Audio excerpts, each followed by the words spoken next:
पहाड़ों के दरमियान एक खुशहाल गांव आबाद था।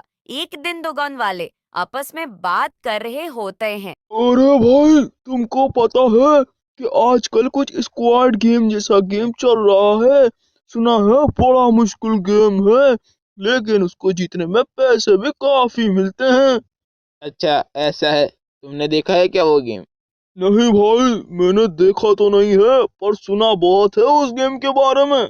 अगर ऐसा कोई गेम हमारे गांव में आ जाए तो हम तो अमीर हो जाएंगे। हाँ भाई, तुम बात तो सही कहते हो, मगर वो हमारे इस छोटे से गांव में क्यों आएंगे? अच्छा, एक बात तो बताओ, जो वो गेम नहीं जीतेगा उसका क्या होगा? नहीं भाई, मुझे ये तो नहीं पता, पर जीतने वाले को बहुत पैसे मिलते हैं। फिर वो गांव वाले वहां से चले जाते हैं। कुछ दिन गुजारते हैं। उस गांव में स्क्विड गेम की डॉल और एक आदमी आता है। अरे, आप लोग कौन हो?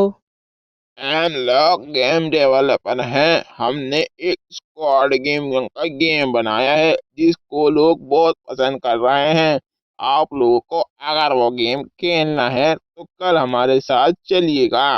लेकिन जो नहीं जीता उसको क्या सजा मिलेगी? हमारे साथ चलोगे तो वो भी पता चल जाएगा। लेकिन हम सब ऐसे कैसे आपके साथ जा सकते हैं? पहले हमें ये तो बताएं, अगर हम लोग हार गए तो हमें क्या सजा मिलेगी?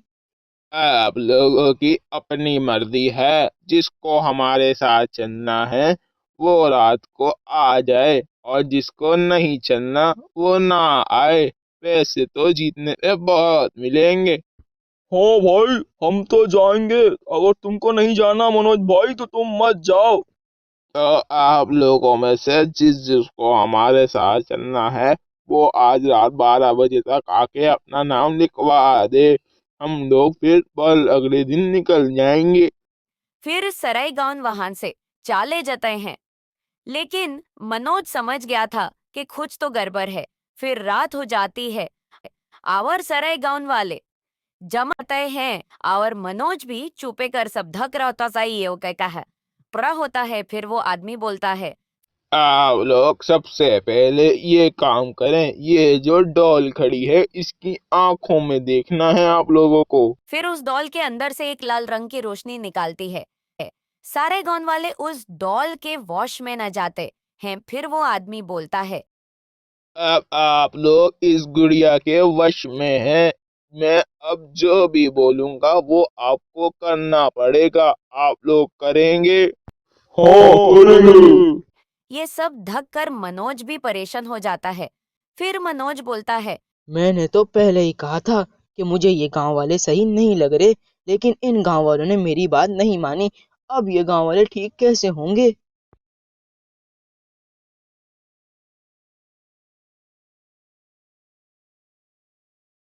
अब क्या किया जाए जिससे गांव वाले सही हो जाएं? उस डोल की आंखों में से निकलने वाली रोशनी की वजह से ये सब लोग उस डोल के वश में आए हैं। अगर मैं किसी तरह उस डोल को जला दूं तो शायद इन सब लोग वश खत्म हो जाए। फिर अगले दिन होता है तो मनोज जी के घरे में एक बूम दल देता है। अब ये तो कर दिया है।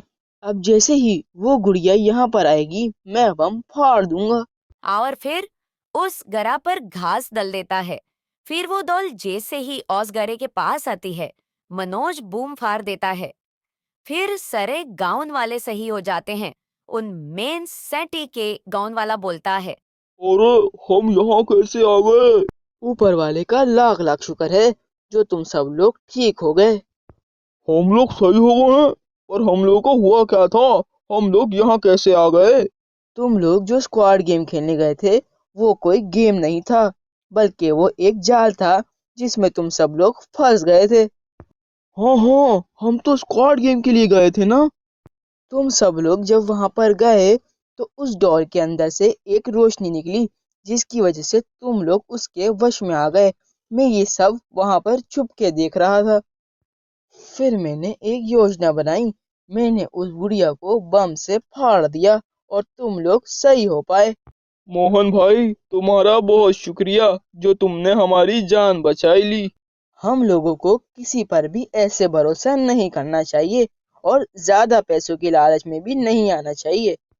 फिर वो गाउन वाले उस आदमी को पुलिस को दे देते हैं और मनोज की समझदारी की वजह से सब पहले की तरह सही हो जाता है। चिंटू एक रहमदिल बच्चा था।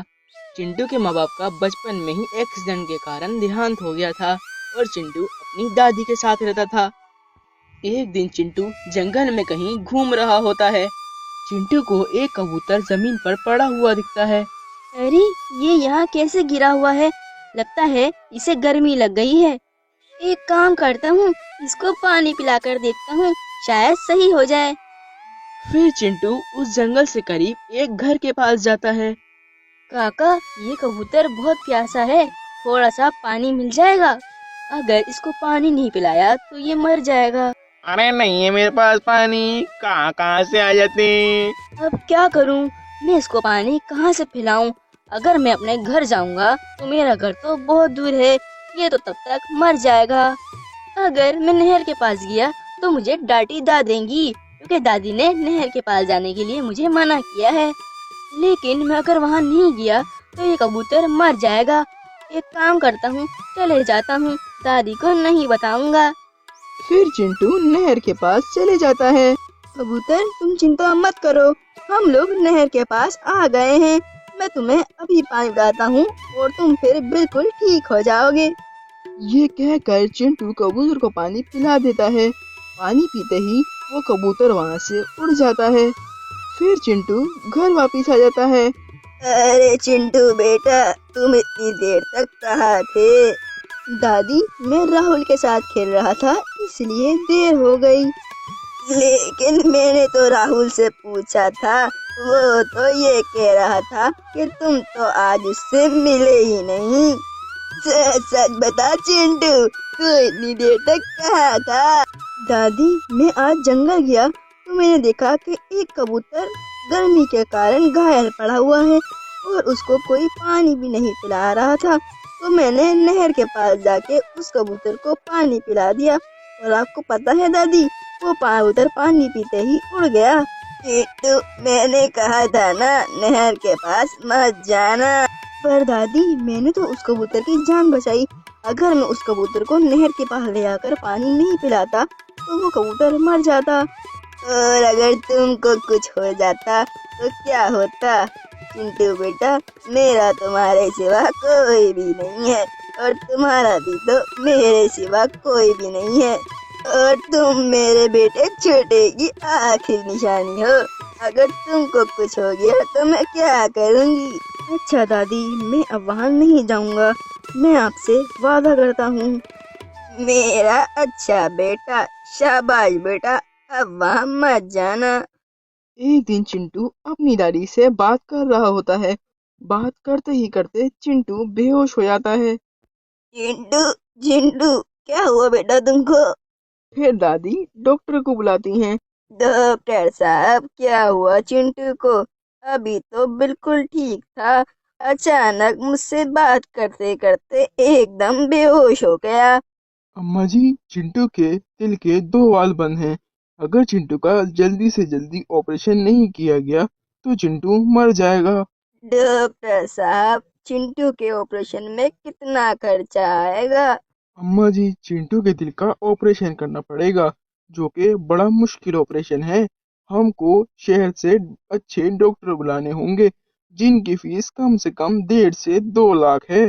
2 लाख रुपए डॉक्टर साहब, मैं 2 लाख रुपए कहाँ से लाऊंगी? मेरा तो घर भी किराए का है। अम्मा जी, अगर मैं दिल का ऑपरेशन कर पाता तो मैं चिंटू का ऑपरेशन बिल्कुल फ्री में कर देता। फिर दादी गांव के सरपंच के पास जाती हैं। सरपंच जी, मेरी कुछ मदद कर दो। मेरे पोते को दिल की बीमारी है, अगर उसका जल्दी से जल्दी ऑपरेशन नहीं हुआ तो मेरा पोता चिंटू मर जाएगा। अरे बहन, तुमको पता तो है कि आजकल कारोबार सही नहीं चल रहा, तो मैं तुमको इतना पैसा कहाँ से दूंगा। सरपंच जी, किसी और से मदद करवा दो, मैं थोड़े थोड़े कर कर पैसे दे दूंगी। अरे बहन, तुमको तो पता है कि आजकल कोई चीज गिरवी रखे बगैर कर्ज कोई नहीं देता। तुम्हारा तो घर भी किराए का है, तो भला तुम्हें कर्ज कौन देगा। फिर दादी वहां से चली जाती हैं। ऐसे ही कुछ दिन बीत जाते हैं और चिंटू की हालत और खराब हो जाती है। आधी रात हो जाती है। चिंटू के पास उड़कर वही कबूतर आता है जिसकी चिंटू ने जान बचाई थी। वो कबूतर चिंटू के मुंह में एक जड़ी बूटी डाल देता है और वहां पर एक सोने का सिक्का रख के चले जाता है।